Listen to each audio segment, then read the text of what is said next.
GTA Online has been insanely popular ever since its release, but if you played it before 2021, you'd remember the horrendous load times Rockstar made us deal with. Joining an online session would take upwards of 5 minutes minimum, and half the time it would just be an infinite loading screen. This was obviously extremely frustrating for everybody involved, especially when the game glitched out and disconnected you from your friends. Every time that happened, you were condemned to staring at these clouds for another 5 minutes. These days, loading in rarely takes more than 2 minutes, which is amazing. But what's even cooler is the fact that this fix was made by a random developer like you or me. Someone came along and used many of the techniques that I discuss on this channel to fix a billion-dollar game. That's why in this video, I'm going to tell you the story of how GTA Online was saved by a single developer. So be sure to stick around.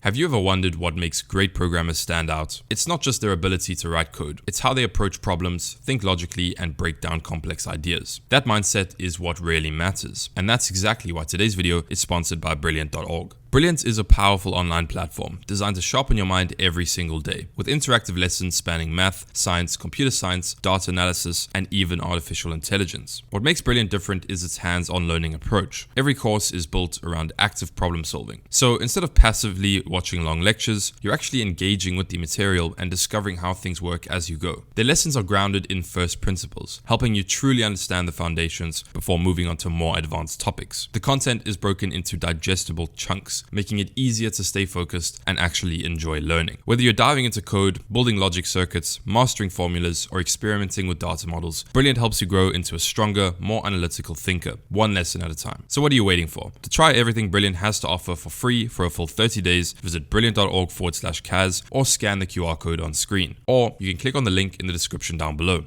You'll also get 20% off an annual premium subscription. Thanks for watching, and let's get back to the video. The story begins around the beginning of 2021, when a developer by the name of Toast returned to GTA after a long break. Since its release, the game was infamous for its insanely slow loading times, and when he returned, Toast was surprised to see that nothing had changed. Naturally, he began doing some research, scouring the internet for any information about this issue. He quickly stumbled across a ton of anecdotal evidence which suggested that the game was simply so large and complex, it just needed to load for that long. While this could technically be true, it doesn't really make sense because Toast did a benchmark on his PC, and here are the results. Although his setup was a little bit dated, he found that story mode would load in roughly 1 minute each time, whereas online took roughly 6 minutes. He then considered the fact that there might be an issue with his computer. So he consulted an internet poll of over 270 participants and found that, in fact, his loading times were dead average. 80% of participants experienced 3 to 6 minute loading times, while around 20% experienced less than 3 minute loading times.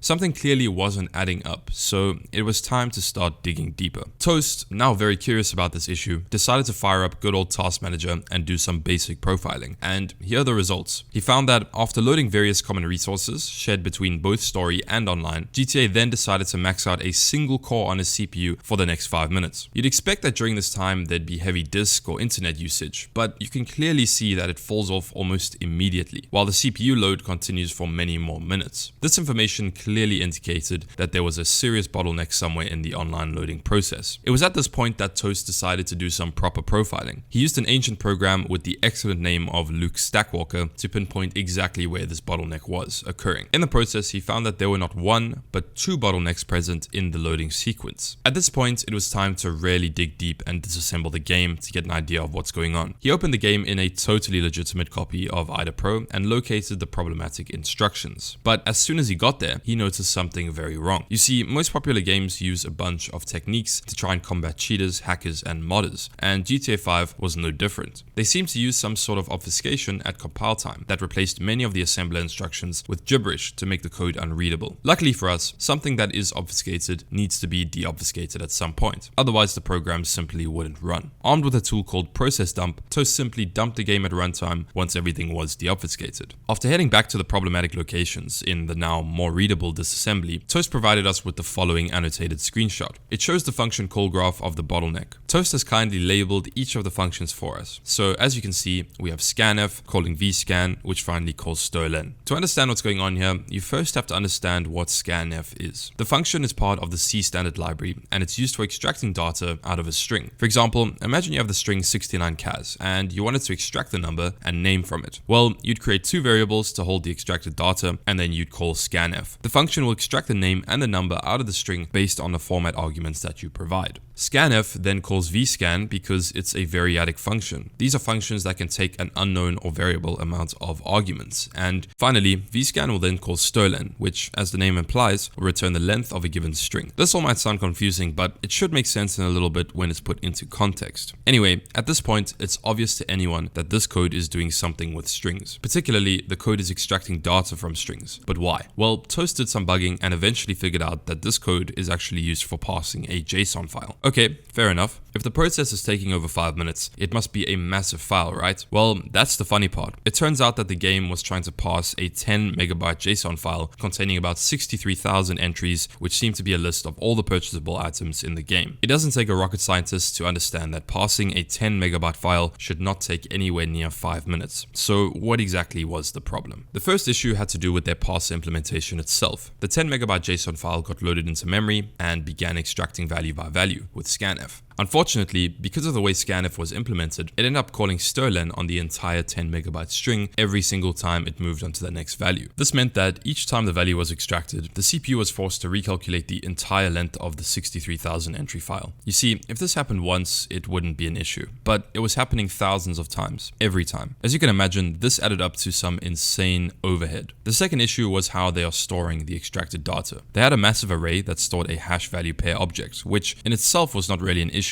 The problem was that before inserting the value, they were running a duplication check which looped over the entire structure to make sure it wasn't in it already. This type of check is very common and, once again, not really a problem, but it was a problem because each item was actually unique. This means that the check was completely unnecessary, and as the array grew, so did the inefficiency of the duplication check. So how exactly would someone go about fixing these problems? Well, Toast came up with some pretty good solutions as a proof of concept. Firstly, in terms of the strlen issue, he came up with a caching solution. Instead of recalculating the size of this large string every time the function is called, what if it was just calculated once and then that value was returned for as long as it was needed? For the second issue, the solution was much simpler. Instead of checking for duplicates before inserting the data into the hash array, he decided to just directly insert each value because they were all unique anyway, meaning there wouldn't be any duplicates. He was able to patch the game by creating a DLL file that, once injected, hooked both the strlen function and the other function that checked for duplicates. This allowed him to run his own code within the game and fix it. The entire proof of concept source code will be in the description down below, so be sure to check it out if you are interested. But anyway, let's talk about the results. Quite simply, they speak for themselves. Toast managed to bring the GTA Online load time of 6 minutes flat all the way down to less than 2 minutes, which is about a 70% decrease. This is absolutely amazing for the quality of life of the game. After completing his proof of concept, he wrote an excellent blog post about it, which was the inspiration for this video. So be sure to check it out down below and support him in any way you can. His blog post managed to get so much attention about a month later that even Rockstar themselves found out about it and implemented his fixes into the game. For his hard work, he was awarded $10,000 through their bug bounty program. Anyway, ladies and gentlemen, thanks for watching the video. I hope you enjoyed it. It's a bit different to what I usually post, but I thought it was so interesting that hacking techniques were used for a good thing for a change, and I had to share it. As always, shout out to my sexy patrons whose names are on the screen right now, and until next time, cheers and peace out.